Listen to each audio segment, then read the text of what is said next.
하나님의 말씀은 역대상 13장 14절입니다. 역대상 13장 14절 말씀 제가 봉독하겠습니다. 하나님의 괴가 오벳 에돔의 집에서 그의 가족과 함께 석 달을 있으니라. 여호와께서 오벳 에돔의 집과 그의 모든 소유에 복을 내리셨도다. 아멘. 본문을 중심해서 하나님의 말씀의 제목을 순간에서 영원으로 이렇게 정했습니다. 무슨 소설 제목 같지요? 영화 제목 같기도 하고. 순간에서 영원까지. 먼저 이 말씀을 듣기 전에 여러분들에게 우리 성도님들이 질문하고 싶습니다.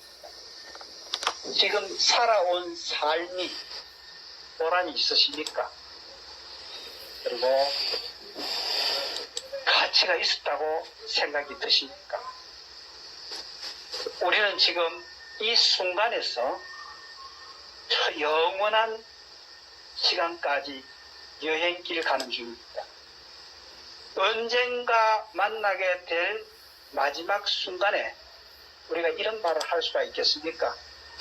조금은 아쉽지만 후회되지 않는 삶이었다. 이 고백이 가능하려고 하면 내가 지금 가고 있는 이 방향이 옳은 것인가?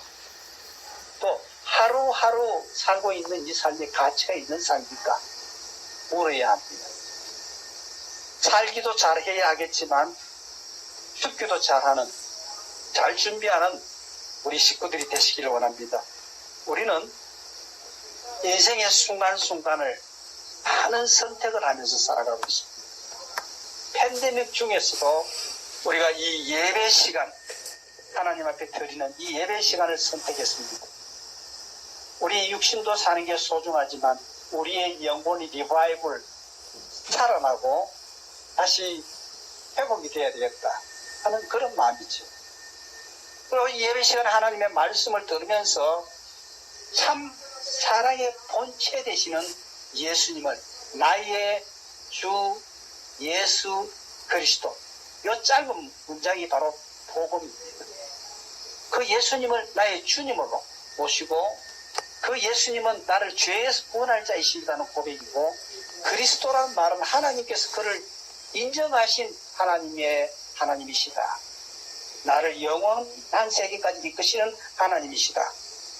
그런 이야기가 됐습니다. 그래서 사실 우리가 주 예수 그리스도라는 이 단어가, 이 고백이 매일 우리의 삶 속에서 되새김질이 되어져야 하는 것입니다. 저는 종종 영화를 즐깁니다.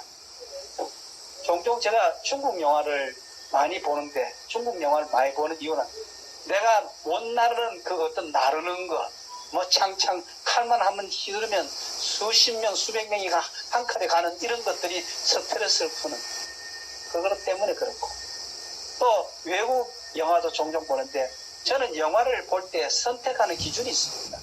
대부분의 사람들은 이 영화에 어떤 배우가 등장하느냐, 사실 유명한 배우들이 등장하면 그 영화는 멋있는, 그리고 값어치 있는 그런 영화입니다. 그렇지만 저는 그렇게 보지 않고, 비록 배우가 별로 탐탁하지 않는 사람이라 할지라도 그 감독이 이 영화를 어떻게 감독했느냐. 일할 때에 제 교구에 PD 한 분이 계세요. KBS. 근데 그건 같은 스토리를 가지고 작품을 만드는데 작품이 달라져요. 이게 감독의 역할이라는 거지. 오늘 본문 말씀 우리 중심으로 해서 우리 인생의 감독자인 예수 그리스도 하나님 아버지를 나의 인생 감독자로 모셔야 된다. 그분의 가이드를 받고 그분의 안내를 받게 되면 우리의 인생은 성공한 인생이 되고, 그리고 지나간 삶이 그렇게 뭐 건질 것도 없고 잡을 것도 없고 뭐 실적을 이루지 못했다 하더라도 내 스스로가 알고 하나님이 인정하시는 그런 값어치 있는 보람된 인생이었다. 그런 그런 평가를 할 수가 있겠습니까? 그래서 오늘 이 말씀을 듣고 이 한 주간의 삶 속에서 내가 앞으로 인생을 어떻게 살아야 되겠나 했을 때에 순간에서 영혼으로 선택한 우리들이 가만히 생각해보면 참 가치 있었다.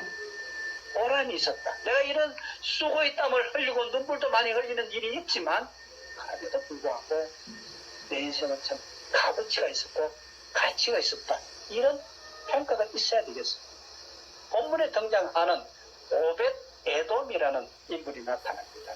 이 오벳 에돔은 뭐냐면 그 언약궤를 자기 집에 3개월을 모시면서 정성스럽게 그 언약궤는 하나님의 임재의 상징이거든요. 하나님이 우리 가운데 계시다. 하나님이 여기 계시다는 그 고백이 언약궤 안에 들어있습니다. 그 안에는 아론의 상난 지팡이, 그러니까 죽었던 지팡이가 새롭게 싹이 나는 그런 기적을 일으켰던 부활의 역사를 일으켰던 예수님의 부활을 의미하는 거죠. 그 안에는 또 만나, 광야 40년 동안 매일같이 내려주셨던 하늘의 양식 만나가 그 안에 그 항아리 속에 들어있었습니다. 뭡니까? 예수님은 우리의 인생의 생수가 되시고 우리 인생의 양식이 되셨다. 그래서 예수님 우리를 향해서 나를 먹어라. 나를 먹지 않으면 상관없다. 나를 먹어야 산다고 영생의 음식으로 당신을 소개하지 않았습니까? 그 다음에 그 안에는 두 돌판이 들어있죠. 두 돌판은 10계명이 들어있는 거죠. 그 10계명은 뭡니까? 한쪽에는 하나님을 향한 사랑과 또 그 예배의 계명이고 또 한쪽에는 이웃을 향한 사랑과 그 계명이 그래서 거기에는 뭐냐면 우리가 생각할 때에 이 언약궤라고 생각했을 때에 이 언약궤는 좀 무서운 하나님 백성들을 심판하는 그런 무서운 그런 하나님이다. 이렇게 오해하기가 쉬운데 적어도 오늘 이 말씀을 듣고 나눈 우리 성도님들은 하나님의 언약궤 곧 그 법궤는 저는 법궤라는 표현도 좋지 않아요. 법궤라고 하면 뭐 법이나 로우가 우리에게 상당히 스트레스를 주고 힘들게 하는 그걸로 느껴지잖아요. 법궤가 아니고 카버넌트, 약속, 은혜, 약속, 약속의 궤다, 상자다 하는 것이죠. 그래서 이 언약궤를 볼 때마다 우리 속에 뭐냐면 내가 어떤 범죄가 있다 할지라도 하나님 나를 용서하시고 나를 하나님의 자녀로 다시 세우시는 이 일을 위해서 주셨고 이 언약궤를 통해서 결국은 내 생이 어떻게 가야 할 것을 가르치게 하는 하나님의 임재를 우리 속에 말씀하시는 것이다. 그렇게 받아들여야 되겠습니다. 시편의 말씀에도 보면 이런 말씀이 있습니다. 건축자들이 버린 돌이 성전 모퉁이에 중요한 돌이 되었다. 그런 말이 있습니다.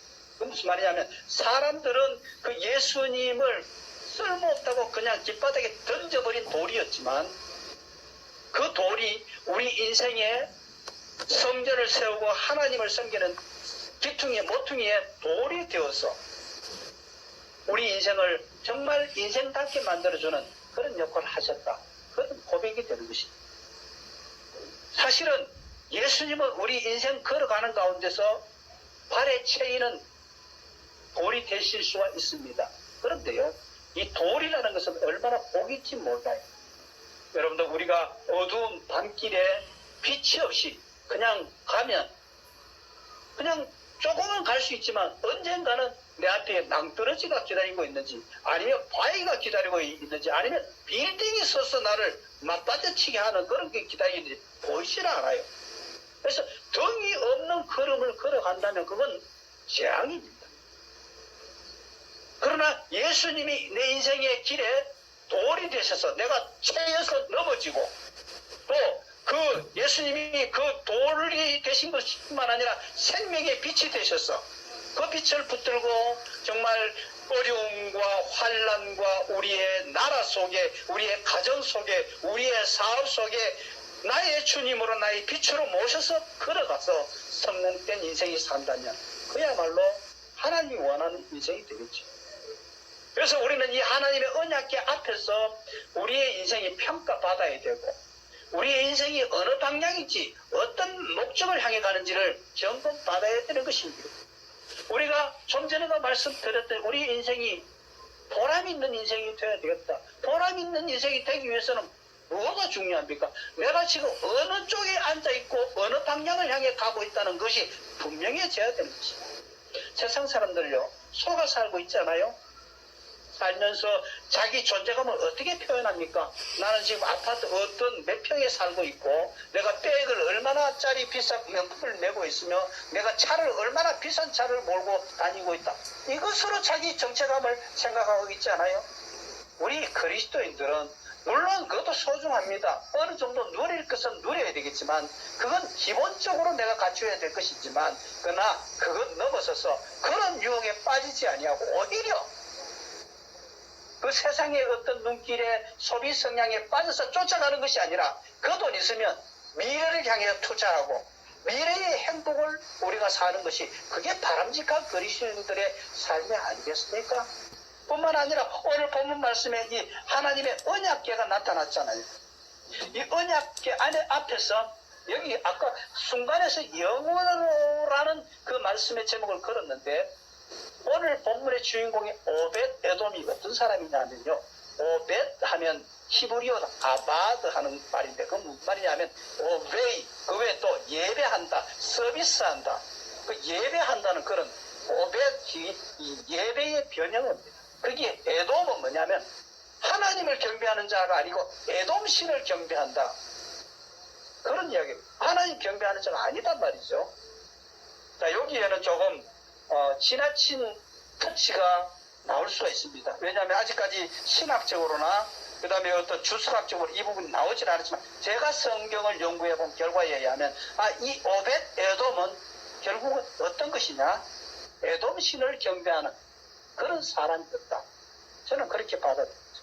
그렇다면 이 이방신을 섬기는 자가 하나님의 법궤를, 하나님의 언약궤를 석 달 동안을 모시는 그런 일을 할 수 있었겠느냐? 하나님께서 왜 그에게 이런 일을 맡기셨겠느냐? 여기에 중요한 비밀이 있습니다. 제가 나름대로 연구한 바에 의하면 이 오벳 에돔은 원래가 저 옛날 모세 시대에 고라 자손의 후손, 고핫 자손, 법궤를 메고 하던 그런 사람이요, 그런 시였단 말이죠. 레위 지파였어요. 그렇지만 세월이 많이 흐르면서 하나님의 신앙에서 어떤 이유인지는 모르지만 떠나 있었던 사람이라 그렇게 말할 수가 있겠습니다. 그런데 어느 이 한순간에 하나님께서 그 영혼을 찾으신 거예요. 비록 네가 우상을 섬기고 미신을 믿는 그런 삶을 살았다 하더라도, 그리고 오벳 에돔은 어떤 의미에서는 그렇게 또 말을 바꿀 수가 있지 않겠습니까? 내가 참 이방신을 섬기고 그렇게 하지만 이건 이 길이 아닌데, 그런 마음의 도전을 늘 가지고 있었을지도 모릅니다. 그런데 어느 한순간 감당할 수 없는 은혜로 내게 찾아온 거예요.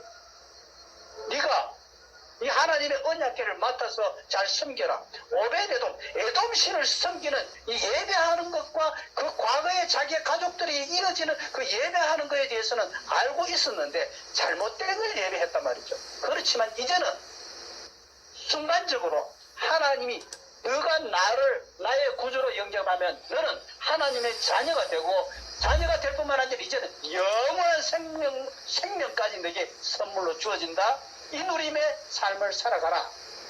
이 음성을 강한 음성으로 본인이 받아들였던 거예요. 그리고 본인뿐만 아니라 오벳 에돔의 가족들 전체가 다 그 아버지의 선택과 결정에 대해서 그냥 순종하면서 온 가족이 석 달을 그 언약궤를 잘 모셨다는 거예요. 그런데 어떤 놀라운 사건이 나타난지 아세요? 오늘 이 본문 읽은 말씀 저 뒤편에 한 17장 마지막 부분에 가면은요, 그 오벳 에돔의 가족이 얼마나 놀라운 복을 받게 되느냐, 얼마나 놀라운 복을 받게 되느냐. 역대상 16장 37절에서 38절 말씀입니다. 다윗이 아삽과 그 형제를 여호와 언약궤 앞에 머물러 항상 그 궤 앞에서 섬기게 하되, 그 오벳 에돔과 그 형제 68명과 여두둔의 아들 오벳 에돔과 호사로 문지기를 삼았다. 그리고 그 문지기 속에서도 남쪽으로 다니는 그 문지기를 맡겼다는 거예요. 이 남쪽으로 다니는 이 문은 뭐냐면 왕만이 다니는 길이었어요. 그러면 이 오베데돔이 얼마나 소중한 엄청난 명품 가정으로 거듭나는 기회가 됐다는 것을 우리가 볼 수 있죠.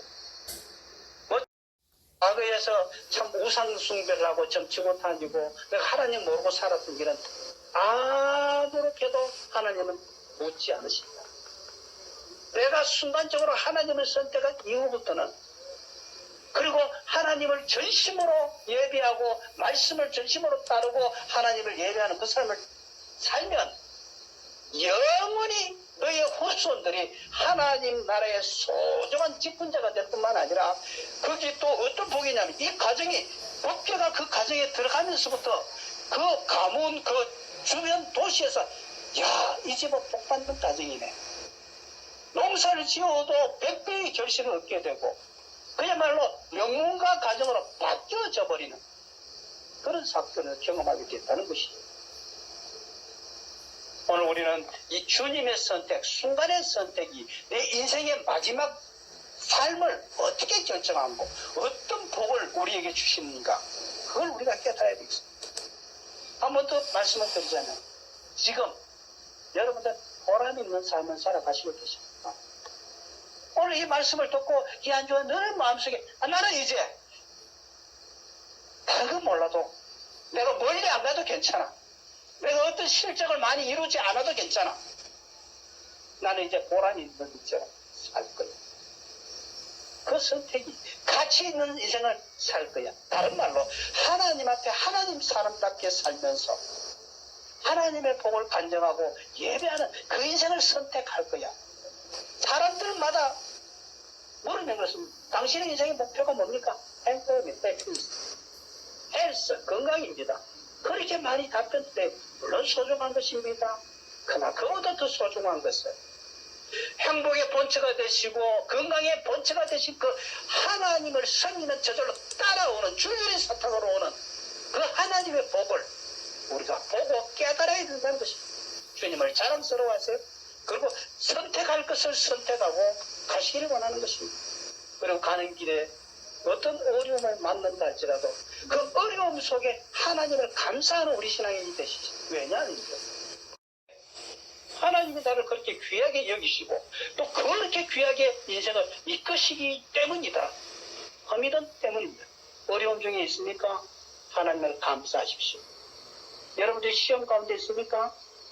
내가 이 시험을 충분히 견딜만 하니까 하나님이 내게 주신 것이 그렇지 않다면 내가 감당할 수 없어 넘어지게 주시는 그 나쁜 하나님이 되고 마는 거죠. 이 메시지가 어디에 있습니까? 하나님의 말씀 속에 있습니다. 하나님의 말씀은 뭡니까? 오늘 이야기한 언약궤입니다. 이 언약궤는 뭡니까? 하나님의 인재고 하나님의 약속이다. 언약궤다. 카운런트란 말이죠. 이 말씀을 붙들고 우리가 일어나야 하는 것입니다. 그리고요, 법궤 사진 한 번 더 보여주십시오. 이 하나님의 언약궤는요, 사각형으로 그냥 네모난 그 자국입니다. 네모난 괴짝입니다. 그 속에 들어있는 것이 소중하지요. 근데 그 속에 넣어놓고 위에 덮개를 덮었어요. 이 덮개를 일컬어서 뭐라고 이야기하냐면 시은좌라 그럽니다. 베풀 시자, 베푼단 말이죠. 은자는 뭐냐? 은혜 은자입니다. 그레이스. 은혜를 베푼단 말이죠. 그리고 그 좌자는 뭐냐? 자리 좌자입니다. 그래서 은혜를 베푸는 하나님이 앉아있는 자리다. 하나님의 눈길이 있는 그룹으로 보고 있는 그 자리다. 그 메시지가 되겠지. 그렇다면요, 이 하나님의 언약궤를 우리가 법으로 볼 겁니까? 하나님의 사랑으로 봐야 되죠. 하나님의 말씀이 이 시커멓게 덮여져 있는 이 속에 있는 하나님의 말씀은 뭡니까? 하나님의 약속과 언약이 들어있는 말씀이다. 이게 하나님의 언약궤, 법궤, 그리고 하나님의 약속이라는 말씀이죠. 다음 중요한 것은 이 언약궤를 뭘로 만들었느냐? 그래서 이 성경을 시띠나무를 어떻게 번역할까 하다가 조각목이라고 번역이. 왜? 시띠나무하고 비슷한 형태가 어떤 게 있을까 보니까 조각목인데 그 조각목은 어떤 거냐면요, 그물 조자, 그 다음에 뿌리 각자, 그 다음에 조각목 나무 목자. 그게 뭐냐면 그 아카시아 나무하고 비슷한데 물론 우리 한국에 있는 아카시아 나무하고 좀 틀려요. 그리고 브라질에 있는 아카시아 나무하고도 또 조금 틀리고, 그렇지만 분명한 것은 뭐냐면 이 시띠나무 조각목은 아카시아다. 그리고 비슷한 게 있다. 드문드문 정말 귀한 나무예요. 그래서 베두인 족절, 그 사막에서 양떼를 몰고 가고 소떼를 먹이는 그들은 그 시띠나무를 절대로 베지를 않습니다. 왜냐하면 이 시띠나무 아카시아 조각목은 어느 곳에 있든 방향을 제시하는 방향 지시판이 되기 때문입니다.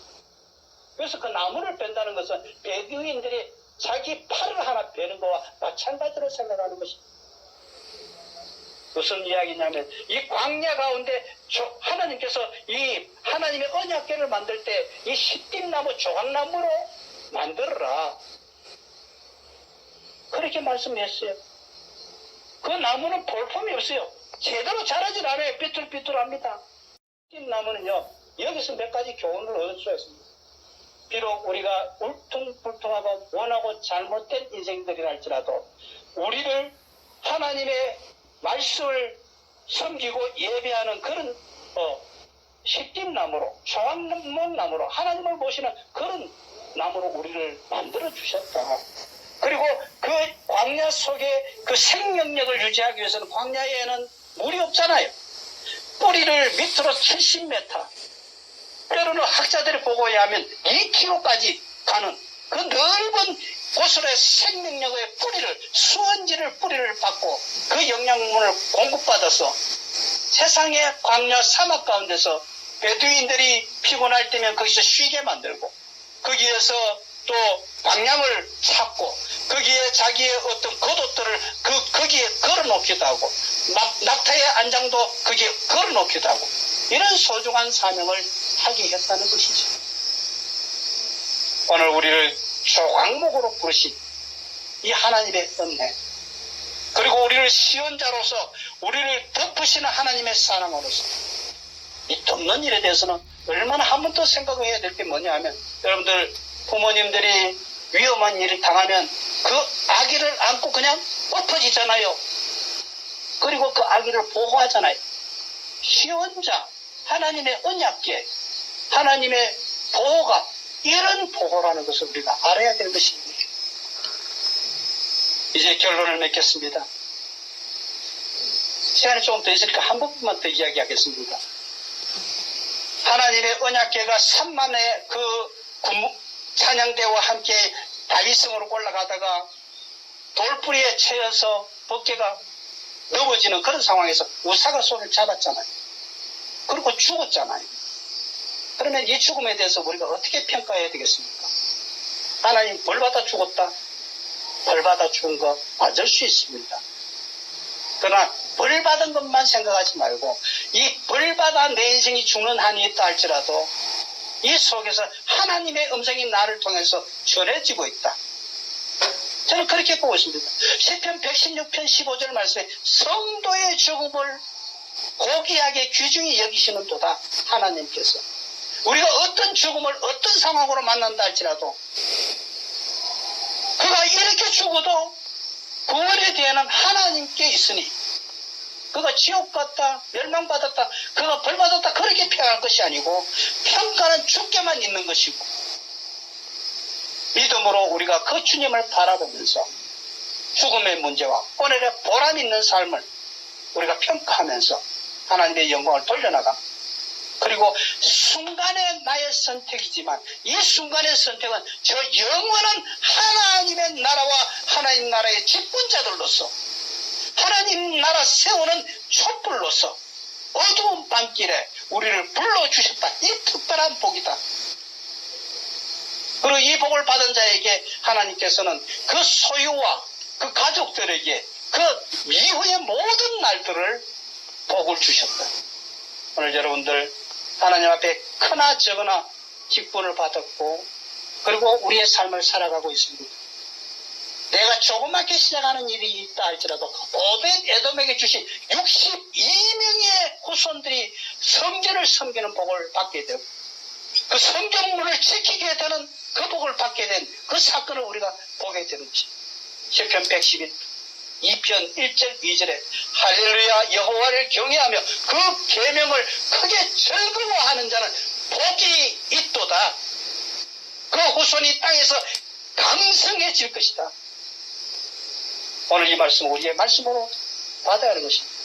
저와 오늘 여러분들 순간에 하나님의 말씀을 듣고 하나님을 예배하는 자로 불러주셨는데 이 예배의 자리에 서서 시편 1편 1절에서 3절까지 복 있는 사람은 오직 여호와의 율법을 즐거워하며 그 율법을 주야로 묵상하는 자로다. 저는 시냇가에 심은 나무와 같이 시절을 쫓아 과실을 맺으며 그 잎사귀가 청청하여 마르지 않으면 같으니 그에 사는 날 모든 행사가 형통하리로다. 시편 119편 1절 행위에 완전하여 여호와의 법을 행하는 자가 복이 있으며 시편 119편 165절 주의 법을 살아가는 자에게는 큰 평안이 있으니 저희에게 장애물이 없을 것이니라. 이 귀중한 소중한 직분을 생각하고 하나님 찬양하시기 바랍니다. 지난 주간에 저는 이런 생각을 했습니다. 네이마르가 연 90억의 그 개런티를 받고 파리 생제르맹 구단에 들어갔습니다. 그 들어갈 때 계약 조건이 뭐냐면 네가 축구를 해서 한 골을 넣을 때마다 세람이 하나님 앞에 영광 돌리는 행동을 한다든지 네가 복음을 전하는 어떤 메시지라도 하면 안 된다. 그 계약 조건을 가져. 그때 네이마르는 나 90억 안 받아도 좋다. 나는 내 인생에 예수님이 내 인생의 모든 것이다. 그리고 그 옷통을 벗고 그 뒤에 글이 뭐가 있습니까? 100% 지저스, 제수스.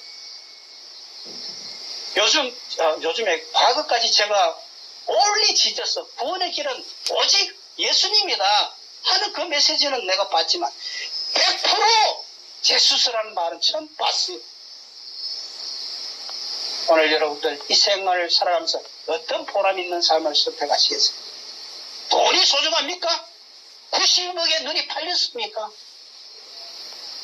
이런 선택, 순간의 선택에서 영원한 하나님의 나라 가치를 선택하는 저와 우리 교회가 되기를 원합니다. 우리 교회에서 숫자는 적지만 저는 그렇게 믿고 기도하고 있습니다. 우리가 지금 21세기 중반을 살아가고 있지 않습니까? 21세기 중반을 감당할 위대한 리더들이 우리 가운데 자라고 있고 우리는 그 일을 키우는 일을 우리가 섬기고 있는 교회다, 선교회다, 그리고 우리의 FBLM 대학이다, 그리고 우리의 뉴 한인 방송국이다, 힐링 센터다. 아직 이루어지지 않았죠?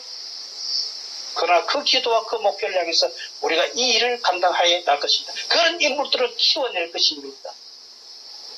내 일을 감당할 수 있는 훌륭한 리더는 어떤 거라고 생각하십니까?